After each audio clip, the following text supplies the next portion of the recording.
कक्षा 12वीं रसायन और इकाई है ठोस अवस्था और हम पढ़ रहे हैं बिंदु दोष के प्रकार। इससे पहले हम बिंदु दोष के प्रकार के अंतर्गत रस समीकरण मितीय दोष पढ़ चुके हैं जो दो प्रकार का होता है, शाटकी दोष और फ्रेंकेल दोष। अरस समीकरण मितीय दोष भी पढ़ चुके हैं। आज हमको पढ़ना है अशुद्धि दोष। और ये जो अशुद्धि दोष है ये भी दो प्रकार का होता है। मतलब किसी क्रिस्टल में हम अशुद्धि मिलाते हैं तब उसमें जो दोष उत्पन्न होता है उसको हम कहेंगे अशुद्धि दोष। शब्द से स्पष्ट है। अशुद्धि दोष मतलब किसी क्रिस्टल में जब हम कोई अशुद्धि मिलाते हैं तब जो दोष उत्पन्न होता है वो कहलाएगा अशुद्धि दोष। तो जो हम अशुद्धि मिला रहे हैं वो दो प्रकार की अशुद्धि हो सकती है। एक तो उदासीन परमाणु की अशुद्धि हो सकती है और दूसरी आयनों की अशुद्धि हो सकती है। जब हम उदासीन परमाणुओं की अशुद्धि मिलाते हैं तब दो प्रकार के अर्धचालक हमको प्राप्त होते हैं, एन टाइप अर्धचालक और पी टाइप अर्धचालक। तो पहले हम देखते हैं उदासीन परमाणु की अशुद्धि मिलाने से जो बनता है एन टाइप अर्धचालक और पी टाइप अर्धचालक, ये किस प्रकार से बनते हैं। उसके बाद हम देखेंगे आयनों के अशुद्धि के कारण। तो सबसे पहली बात आपको ध्यान देना है, एन टाइप अर्धचालक और पी टाइप अर्धचालक, मतलब यहां पर एक शब्द आ रहा है अर्धचालक। तो अगर ये एन टाइप और पी टाइप को आपको समझना है तो पहले आपको समझना पड़ेगा कि अर्धचालक क्या चीज है। और इसी इकाई में हम आगे और भी पढ़ेंगे। जब हम पढ़ेंगे ठोसों के विद्युतीय गुण तो वहां पर भी हम पढ़ेंगे कि विद्युत चालकता के आधार पे ठोस पदार्थ तीन प्रकार के होते हैं, चालक, कुचालक और अर्धचालक। तो अभी हमको एन टाइप और पी टाइप को जो समझना है उसके लिए जो जो बातें आपको जाननी चाहिए उन बातों पर अभी हम डिस्कस करते हैं। तो पहले हम देखते हैं कि अर्धचालक क्या होता है। अर्धचालक की हम बात करते हैं तो ऐसे पदार्थ जो चालक भी होते हैं और कुचालक भी होते हैं।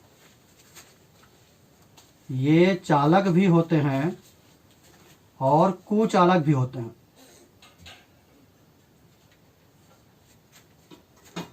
चालक किसे कहते हैं? ऐसे ठोस पदार्थ या ऐसे पदार्थ जिनमें विद्युत धारा आसानी से प्रवाहित हो जाती है उसको हम कहते हैं चालक। और जिनमें विद्युत धारा प्रवाहित नहीं होती, धारा का गमन नहीं होता, वो कहलाता है कुचालक। अब अर्धचालक ऐसे पदार्थ हैं जो चालक भी हैं और कुचालक भी हैं। ये जो अर्धचालक है वो 0 केल्विन ताप पर, 0 केल्विन ताप, इसी को हम कहते हैं परम शून्य ताप पर, परम शून्य ताप।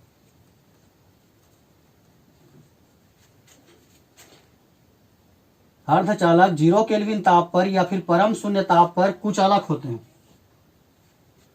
मतलब ऐसे पदार्थ जिनका ताप यदि 0 केल्विन ताप हो या फिर परम शून्य ताप हो तो आप उसमें से धारा प्रवाहित नहीं कर सकते क्योंकि वहां पर कोई मुक्त इलेक्ट्रॉन नहीं होता है।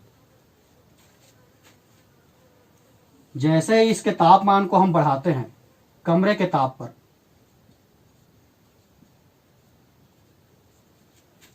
कमरे के ताप पर अर्धचालक की विद्युत चालकता उत्पन्न हो जाती है। दो बातें आपको समझनी है। 0 केल्विन ताप पर अर्धचालक में धारा प्रवाहित नहीं होता क्योंकि कोई मुक्त इलेक्ट्रॉन नहीं रहता है। कमरे के ताप पर उसकी विद्युत चालकता उत्पन्न हो जाती है। क्यों उत्पन्न होता है? जैसे ही कमरे के ताप पर हम अर्धचालक को रखते हैं या फिर उसके ताप को बढ़ाते हैं, ऐसा भी कह सकते हैं। अर्धचालक के ताप को हम बढ़ाते हैं तो सहसंयोजक बंध में जो इलेक्ट्रॉन रहता है, मान लो ये सहसंयोजक बंध बना हुआ है तो परम शून्य ताप पर यह सहसंयोजक बंध में जुड़ा हुआ है, यानी कि कोई इलेक्ट्रॉन जो है मुक्त नहीं है। लेकिन जैसे ही हम तापमान को बढ़ाते हैं यह सहसंयोजक बंध टूट जाता है और सहसंयोजक बंध टूटता है तो वहां से मुक्त इलेक्ट्रॉन निकल जाता है। और अगर आपको चालक, कुचालक या अर्धचालक समझना है तो पहले यह समझना पड़ेगा कि चालक में धारा प्रवाहित क्यों होता है, क्योंकि उसमें पाया जाता है मुक्त इलेक्ट्रॉन। कुचालक में धारा प्रवाहित क्यों नहीं होता, क्योंकि वहां पर कोई मुक्त इलेक्ट्रॉन नहीं होता है। उसी प्रकार अर्धचालक में जब 0 केल्विन ताप रहता है तो कोई मुक्त इलेक्ट्रॉन नहीं होता, इसीलिए उसमें धारा का चालन संभव नहीं रहता है, अर्थात वो कुचालक की भांति व्यवहार प्रदर्शित करता है। लेकिन जब उसका ताप हम बढ़ाते हैं तो उसमें उपस्थित सहसंयोजक बंध टूटता है और सहसंयोजक बंध के टूटने से उत्पन्न होता है मुक्त इलेक्ट्रॉन, और इस मुक्त इलेक्ट्रॉन के कारण जो है उस अर्धचालक में से धारा प्रवाहित किया जा सकता है। तो जब हम धारा प्रवाह की बात कर रहे हैं तो एक चीज आ रहा है मुक्त इलेक्ट्रॉन।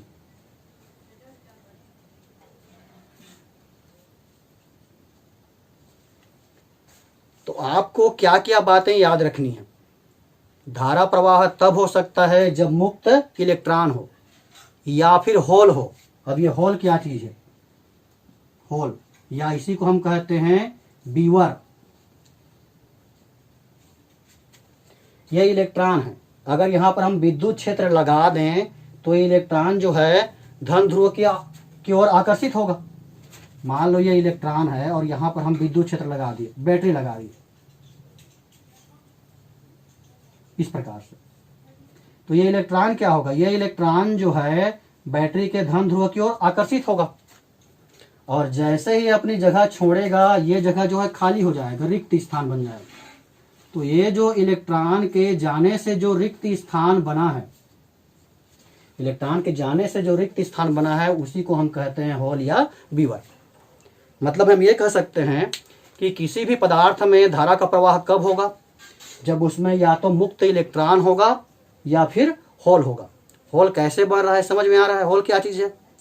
जब इलेक्ट्रॉन अपनी जगह छोड़ देता है तब जो खाली जगह बचता है, जो रिक्त स्थान बचता है, उसी को हम कहते हैं होल।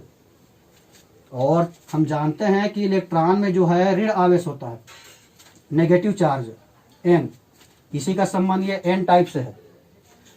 तो ये इलेक्ट्रॉन अपनी जगह छोड़ दिया तब ये होल बना है। तो यहां पर नेगेटिव है, मतलब यहां पर क्या हो जाएगा? यहां पर हो जाएगा पॉजिटिव। मतलब ये N टाइप का संबंध इलेक्ट्रॉन से है तो ये P टाइप का संबंध किससे है? होल से है। अब यहां पर हम देखें कि किसी भी पदार्थ में धारा प्रवाहित होने के लिए कौन जिम्मेदार है? मुक्त इलेक्ट्रॉन या होल, या फिर आयन भी हो सकते हैं। आयन,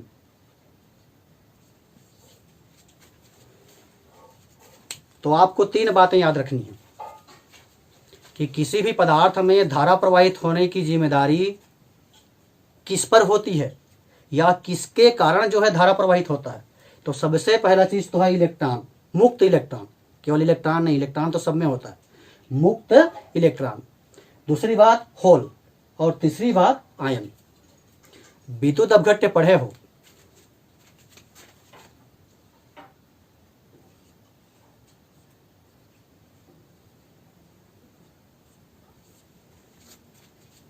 विद्युत अपघट्य किसे कहते हैं? ऐसे पदार्थ जो ठोस अवस्था में विद्युत के कुचालक होते हैं।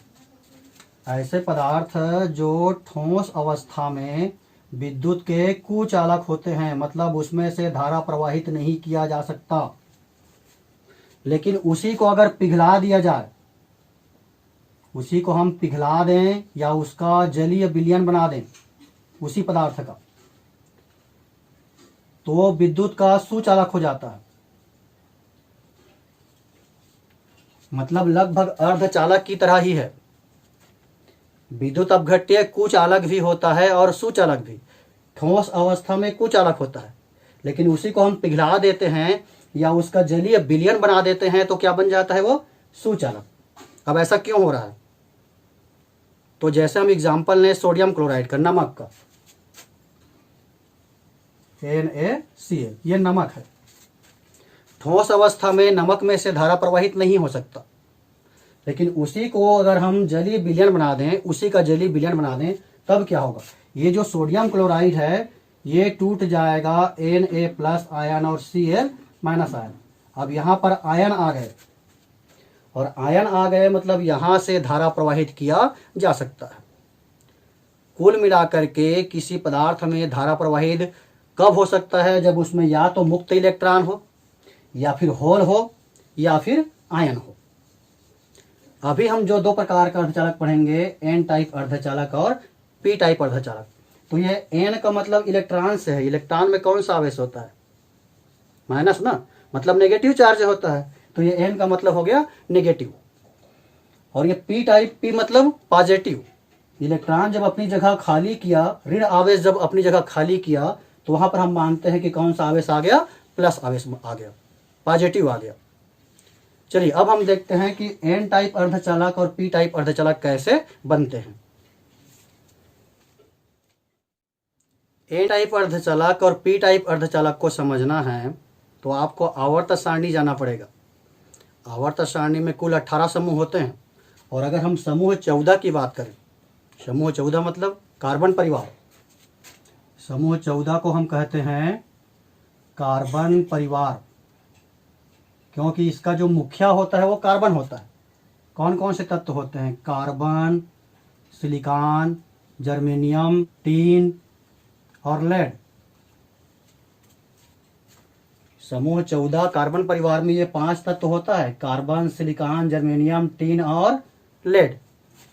तो ये जो सिलिकॉन और जर्मेनियम की बात करें, ये हैं अर्धचालक, अर्धचालक,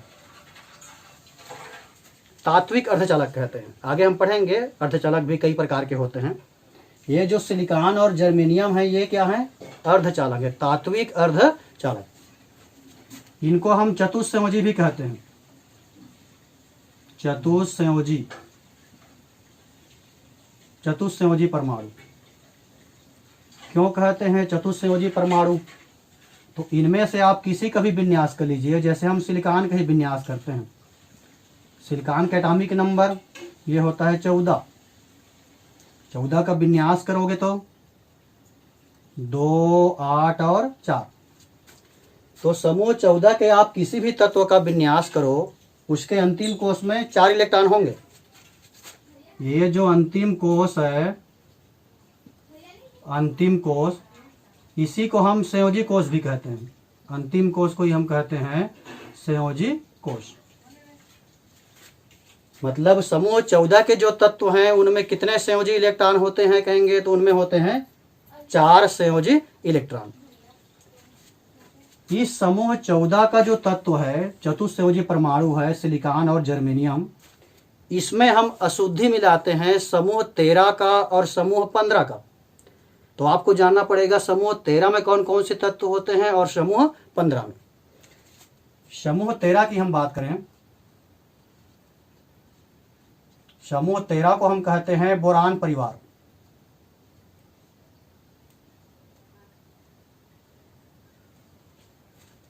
अब बोरान परिवार में कौन कौन से तत्व होते हैं? बोरान, एल्युमिनियम, गैलियम, इंडियम और थोरियम। तो यहां पर हम ले लेते हैं एल्युमिनियम और गैलियम को। इनका विन्यास करोगे किसी का भी, तो इनके अंतिम कोश में 3 इलेक्ट्रॉन होते हैं, यानी कि इनके संयोजी इलेक्ट्रॉन कितने हैं? तो 3 हैं। इनके संयोजी इलेक्ट्रॉन है 3। संयोजी इलेक्ट्रॉन 3 है, मतलब इसको हम क्या कहेंगे? त्रिसंयोजी परमाणु कहेंगे, त्रिसंयोजी परमाणु। इसी प्रकार हम देखते हैं समूह 15।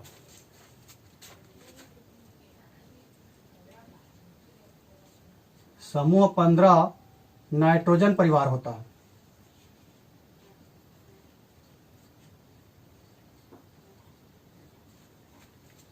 समूह 15 को हम कहते हैं नाइट्रोजन परिवार। और नाइट्रोजन परिवार में कौन कौन से तत्व होते हैं?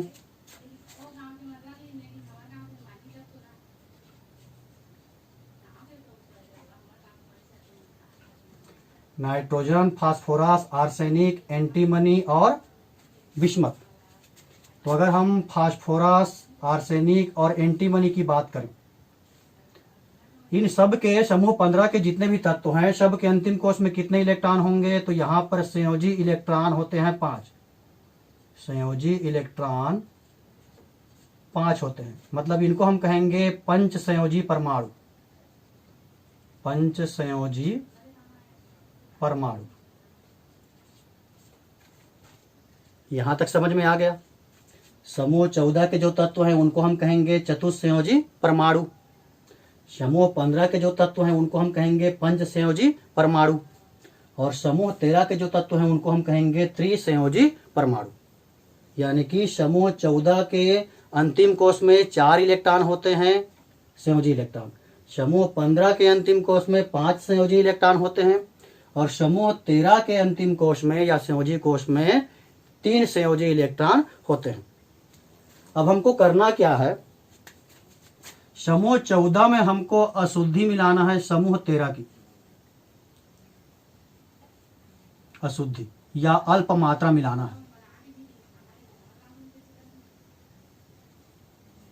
इसी प्रकार से समूह 14 में ही हमको अल्प मात्रा में अशुद्धि मिलाना है समूह 15 का।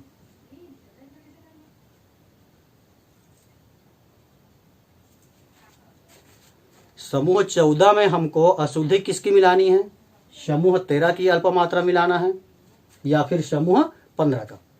तो पहले हम देखते हैं कि समूह 14 में हम समूह 13 की अल्प मात्रा मिलाते हैं या अशुद्धि मिलाते हैं तब क्या होता है। समूह 14 की बात कर रहे हैं, चतुस्संयोजी परमाणु सिलिकॉन या जर्मेनियम। मान लीजिए हम सिलिकॉन की बात करते हैं, तो सिलिकॉन चतुस्संयोजी है, मतलब ये 4 सहसंयोजक बंध बनाता है इस प्रकार से। कहीं पर भी आप सिलिकॉन बनाओगे तो ये चतुस्संयोजी है, मतलब उसमें 4 सहसंयोजक बंध होने चाहिए। और अभी हम पढ़े हैं कि 0 केल्विन ताप पर ये जो है कुचालक होता है, मतलब इसमें से धारा प्रवाहित नहीं किया जा सकता, क्योंकि सारे इलेक्ट्रॉन किसमें बंधे हुए हैं, सहसंयोजक बंध में।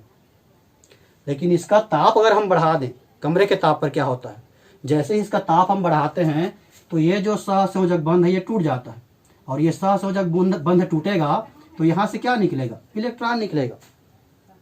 और जैसे यहां पर मुक्त इलेक्ट्रॉन आया, मतलब इसमें से हम धारा प्रवाहित कर सकते हैं। यहां पर हम देख रहे हैं कि समूह 14 में समूह 13 की अशुद्धि मिलाते हैं तब क्या होता है। समूह 13, मान लीजिए आप एल्युमिनियम ले लीजिए, एल्युमिनियम त्रिसंयोजी परमाणु है एल्युमिनियम, और इसके अंतिम कोष में 3 इलेक्ट्रॉन है। और ये जो समूह 13 का तत्व है उसको अल्प मात्रा में किसमें मिला रहे हैं, सिलिकॉन में मिला रहे हैं। और सिलिकॉन जो है चतुस्संयोजी होता है, तो ये सिलिकॉन तो यहां से जुड़ गया, यहां से एक सिलिकॉन जुड़ गया, यहां एक सिलिकॉन जुड़ गया, यहां सिलिकॉन है, इसके पास तो इलेक्ट्रॉन है, लेकिन एल्युमिनियम के पास चौथा इलेक्ट्रॉन नहीं है। ये जो एल्युमिनियम है उसके अंतिम कोष में कितने इलेक्ट्रॉन है, 3 इलेक्ट्रॉन है, तो ये 3 सहसंयोजक बंध बना लिया। लेकिन चतुस्संयोजी परमाणु के साथ जुड़ रहा है तो इसको 4 सहसंयोजक बंध बनाना चाहिए, और चौथा सहसंयोजक बंध बनाने के लिए एल्युमिनियम के पास इलेक्ट्रॉन नहीं है। मतलब इलेक्ट्रॉन जहां पर नहीं होता उसको हम क्या कहते हैं, होल कहते हैं। मतलब यहां क्या उत्पन्न हो गया, होल उत्पन्न हो गया। तो इस प्रकार के अर्धचालक को हम कहते हैं पी टाइप अर्धचालक, पी टाइप अर्धचालक।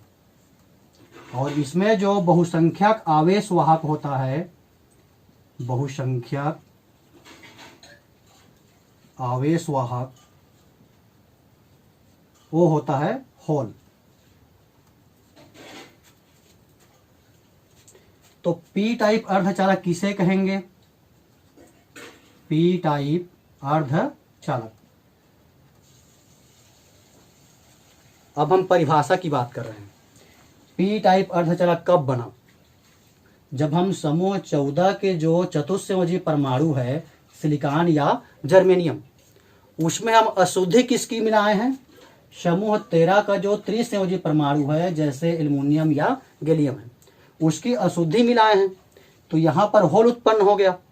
तो इस प्रकार के अर्धचालक को हम कहते हैं पी टाइप अर्धचालक। परिभाषा आपको नोट करना है, तो स्क्रीन पर भी परिभाषा आ रहा होगा, उसको भी आप नोट कर लीजिए।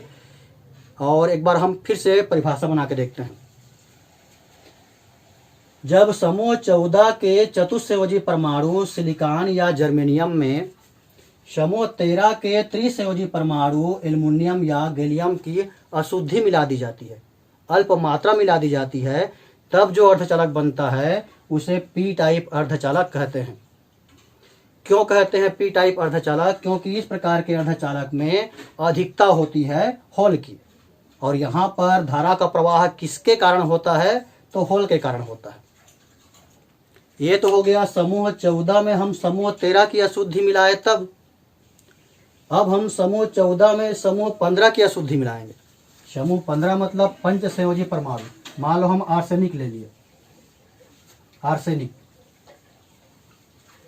पंच संयोजी परमाणु है, मतलब इसके अंतिम कोश में 5 इलेक्ट्रॉन होंगे, 1 2 3 4 और ये मान लो 5। इसकी अशुद्धि किस में मिलाना है? चतुस्संयोजी परमाणु में, सिलिकॉन या जर्मेनियम में। तो यहाँ एक सिलिकॉन जो है सहसंयोजक बंध बना लिया, यहाँ एक सिलिकॉन जो है सहसंयोजक बंध बना लिया, यहाँ भी एक सिलिकॉन जो है सहसंयोजक बंध बना लिया, यहाँ भी बना लिया।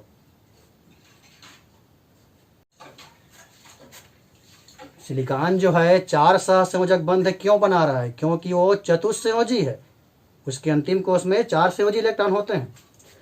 लेकिन आर्सेनिक में अंतिम कोश में 5 इलेक्ट्रॉन है, जिसमें से 4 इलेक्ट्रॉन तो सहसंयोजक बंध बना लिए, लेकिन 1 इलेक्ट्रॉन शेष है। तो ये जो इलेक्ट्रॉन शेष बचा है इसी को हम कहते हैं मुक्त इलेक्ट्रॉन।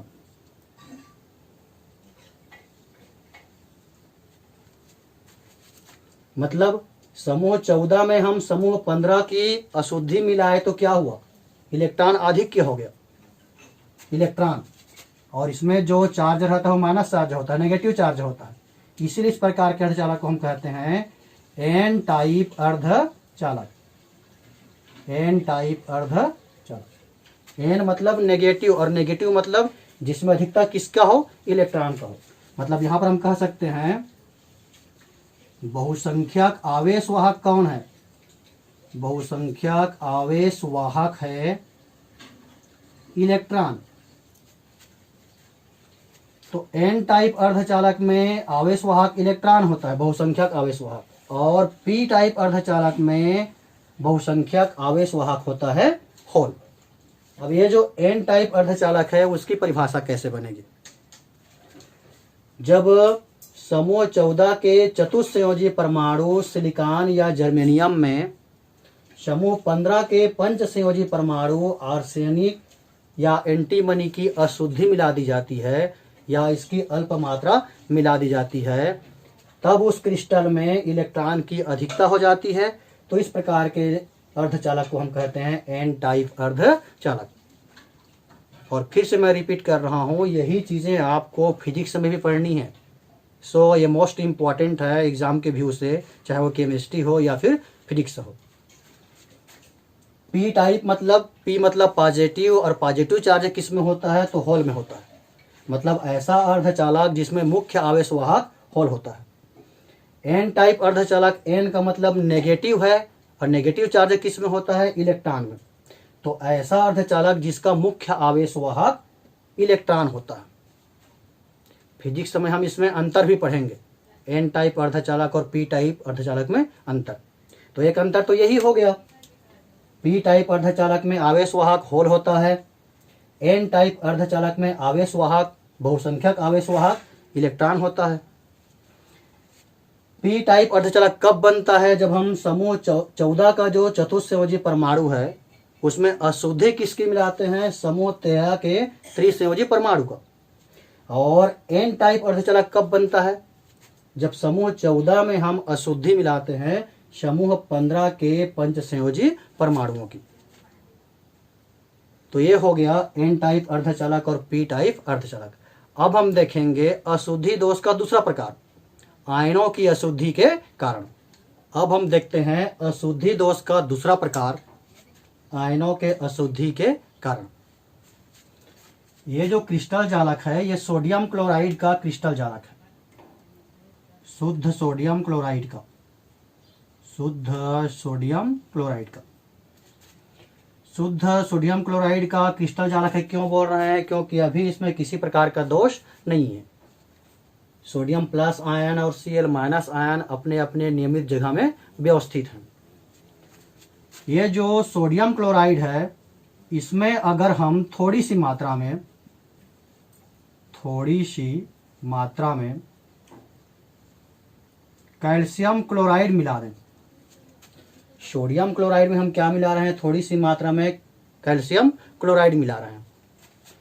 तो सोडियम क्लोराइड, इसमें हम मिला दिए थोड़ी सी मात्रा में कैल्शियम क्लोराइड। इसको हम पिघला करके ठंडा करते हैं। इसको हम पिघलाते हैं, पिघलाने के बाद ठंडा करते हैं, और ठंडा करने के बाद जब हम इसका क्रिस्टलन करते हैं, सोडियम क्लोराइड में अल्प मात्रा में हम मिला दिए कैल्शियम क्लोराइड। उस मिश्रण को हम पिघलाए, फिर ठंडा किए, फिर उसका क्रिस्टलन करते हैं, तब हमको क्या प्राप्त होता है? ये जो सोडियम क्लोराइड का स्ट्रक्चर है, इसमें कैल्शियम प्लस आयन दिखाई पड़ता है। Calcium plus ion, +2 ion. Calcium में +2 आयन होता है। मतलब जहां पर सोडियम आयन होना चाहिए वहां पर क्या दिखाई पड़ता है? यहां पर मान लो दिखाई पड़ा कैल्शियम +2 आयन। क्यों दिखाई पड़ा? क्योंकि हम सोडियम क्लोराइड में मिलाए हैं कैल्शियम क्लोराइड। तो जहां पर सोडियम धन आयन होना चाहिए वहां पर क्या दिख रहा है? Calcium +2 ion. अब इससे क्या होगा? तो हम पहले पढ़े हैं विद्युत उदासीनता। अब इसकी विद्युत उदासीनता बनी हुई है क्या? नहीं है, क्योंकि धन आवेश की मात्रा बढ़ गया। तो विद्युत उदासीनता बनाए रखने के लिए अब क्या होगा? ये जो सोडियम प्लस आयन है कहीं पर का, वो अपनी जगह को खाली कर देगा। तो ये जो दोष उत्पन्न हो रहा है, ये है आयनों के अशुद्धि के कारण उत्पन्न अशुद्धि दोष। एग्जाम्पल की बात करें तो एक एग्जाम्पल तो यहां पर हम पढ़ लिए। सोडियम क्लोराइड में, इसमें हम अल्प मात्रा किसकी मिला रहे हैं? कैल्शियम क्लोराइड का। या फिर सोडियम क्लोराइड में ही अशुद्धि मिला सकते हो स्ट्रांसियम क्लोराइड का।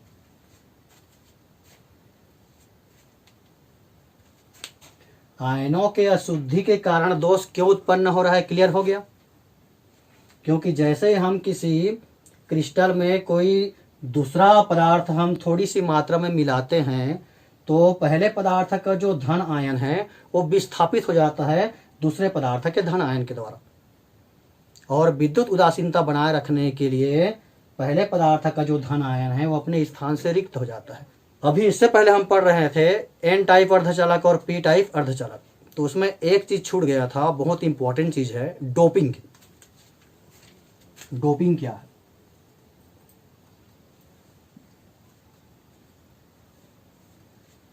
और ये मोस्ट इंपॉर्टेंट है एग्जाम के व्यू से। डोपिंग क्या है पूछता है अक्सर। तो एन टाइप अर्धचालक और पी टाइप अर्धचालक बनाने के लिए हम क्या कर रहे थे? समूह 14 में या तो समूह 13 या फिर समूह 15 की अल्प मात्रा मिला रहे थे। तो ये जो अल्प मात्रा में अशुद्धि मिलाने की प्रक्रिया है उसको हम कहते हैं डोपिंग। किसी ठोस या किसी पदार्थ में अल्प मात्रा में अशुद्धि मिलाने की प्रक्रिया को डोपिंग कहते हैं। और ये फिजिक्स में पूछ सकता है और केमिस्ट्री में पूछ सकता है, डोपिंग क्या है? तो डोपिंग का सामान्य अर्थ है अल्प मात्रा में अशुद्धि मिलाना।